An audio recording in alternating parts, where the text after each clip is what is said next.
Michael Schumacher was once jokingly unveiled as the Stig on the hit British motoring show Top Gear.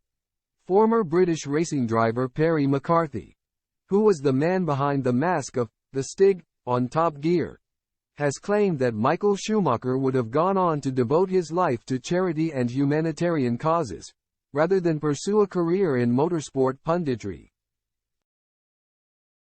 McCarthy shared the F1 grid with Schumacher throughout the first half of the 1992 campaign, with the British driver racing for the ill-fated Andrea Moda team.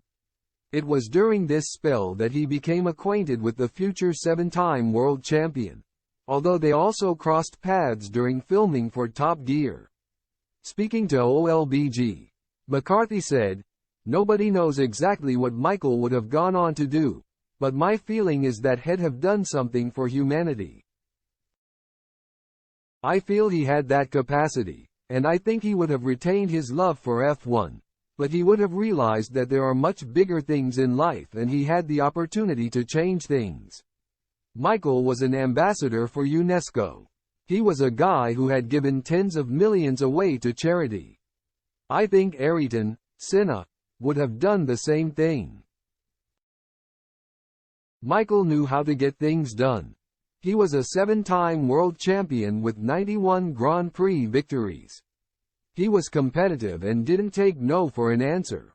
He could have come onto a world stage and done something as a humanitarian to help people and causes. The driver behind the iconic Stig character doesn't believe that Schumacher would have pursued a career in the motorsport industry after leaving Mercedes at the end of 2013. His second retirement paved the way for Lewis Hamilton to join the Silver Arrows and laid the foundations for his 6 Drivers' Championship titles with the team.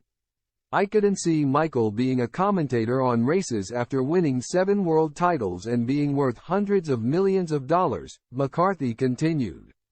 There's no way I would have gone around the pit lanes of the world after that level of success. I would want to go and achieve something bigger. That's all I am saying. I feel Michael would have looked at life from that angle and asked where he could make a difference. Unfortunately, the iconic 7-time champion never got the chance. While skiing in the French Alps with his family on the 29th of December 2013, Schumacher crashed, hitting his head on a rock.